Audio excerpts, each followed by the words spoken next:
Assalamualaikum warahmatullahi wabarakatuh.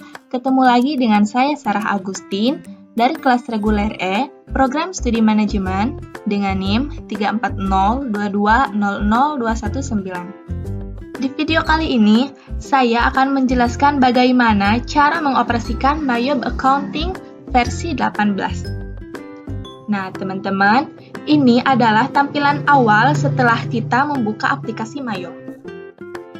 Kemudian, di sini terdapat 5 menu. Yang pertama yaitu Open, Create, Explore, What's New, dan Exit. Di sini, Open berfungsi untuk membuka data perusahaan yang telah dibuat sebelumnya. Create berfungsi untuk membuka data baru perusahaan. Explore berfungsi untuk melihat contoh data perusahaan yang telah disediakan oleh Mayob. What's New berfungsi untuk melihat informasi tentang fasilitas baru yang disediakan Mayob, dan Exit digunakan jika kalian ingin keluar dari Mayob. Supaya kita dapat memasukkan transaksi ke dalam Mayob, maka kita harus membuat data baru perusahaan dengan mengklik Create. Nah, maka akan muncul jendela Introduction. Di bagian ini, kita klik Next. Nah, maka selanjutnya di sini ada Company Information, yaitu untuk memasukkan data atau informasi perusahaan. Di sini serial number, kita kosongkan saja. Kemudian Company Name, harus diisi dengan nama perusahaan. Sebagai contoh, saya isi dengan Percetakan Sarah Agustin. Kemudian selanjutnya address diisi dengan alamat perusahaan, phone number diisi dengan nomor handphone, fax number diisi dengan nomor fax, dan email address diisi dengan alamat email perusahaan. Kemudian kita klik next. Selanjutnya di sini kita akan mengisi accounting information. Current financial year atau tahun buku kita isi dengan 2014. Kemudian last month of financial year atau bulan tutup buku kita isi dengan Desember. Conversion month atau awal bulan buku kita isi dengan Januari. Kemudian number of accounting periods kita isi dengan 12. Kemudian kita klik next. Nah, ini adalah kolom konfirmasi yang digunakan untuk memastikan sistem akuntansi yang dipilih telah sesuai dengan sistem yang digunakan perusahaan atau belum. Pastikan pengisian accounting information ini sudah benar ya. Kemudian kita klik next. Maka selanjutnya akan muncul tampilan account list. Nah, di sini ada 3 pilihan. Yang pertama, ini kita menggunakan akun-akun yang otomatis disediakan oleh Mayob. Kemudian yang kedua, di sini kita akan mengimport data dari aplikasi lain, misalnya dari Microsoft Excel. Kemudian yang ketiga, maksudnya di sini kita menyusun sendiri daftar akunnya sebelum menggunakan Mayob. Misalnya kita akan mengimport data akun dari Excel, kita pilih poin yang kedua. Kemudian next. Nah, ini adalah tampilan company file. Di sini, kita menentukan nama dan lokasi penyimpanan file untuk data perusahaan yang dibuat.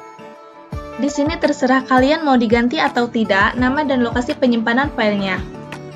Jika mau diganti, kalian klik Change, dan jika tidak, abaikan saja, atau kalian klik Next. Maka akan muncul tampilan Conclusion. Kemudian klik Command Center. Nah, maka tampilan Mayobnya seperti ini. Di sini, saya akan menjelaskan beberapa fitur-fitur yang ada pada Mayob. Pertama, di sini ada menu Account, yang berfungsi untuk mengedit akun dan memasukkan saldo awal. Fiturnya di sini ada Account List. Account List digunakan untuk mengedit dan melihat daftar akun. Kemudian, Record Journal Entry digunakan untuk mencatat jurnal umum atau ayat jurnal penyesuaian. Transaction Journal digunakan untuk melihat transaksi jurnal. Kemudian yang kedua ada menu banking. Menu banking digunakan untuk mencatat transaksi yang berhubungan dengan kas perusahaan. Fiturnya di sini ada spend money, digunakan untuk mencatat pengeluaran kas. Kemudian receive money digunakan untuk mencatat penerimaan kas. Menu selanjutnya yaitu sales. Sales digunakan untuk mencatat transaksi yang berhubungan dengan penjualan dan juga piutang. Kemudian fiturnya di sini ada sales register, yang digunakan untuk melihat daftar transaksi yang berhubungan dengan penjualan. Kemudian enter sales digunakan untuk mencatat transaksi penjualan. Dan receive payment digunakan untuk mencatat penerimaan piutang. Menu selanjutnya yaitu time billing, digunakan untuk mencatat transaksi yang tagihannya berdasarkan waktu. Menu selanjutnya yaitu purchase, digunakan untuk mencatat transaksi yang berhubungan dengan pembelian dan juga utang. Kemudian di sini fiturnya ada enter purchase, digunakan untuk mencatat transaksi penjualan. Kemudian pay bills digunakan untuk mencatat pembayaran utang. Menu selanjutnya yaitu payroll, digunakan untuk mencatat administrasi penggajian, dimulai dari perhitungan gaji sampai dengan pembayaran gaji. Menu selanjutnya yaitu inventory, digunakan untuk mencatat persediaan barang perusahaan. Kemudian fiturnya di sini ada set item price, digunakan untuk menetapkan harga jual suatu barang.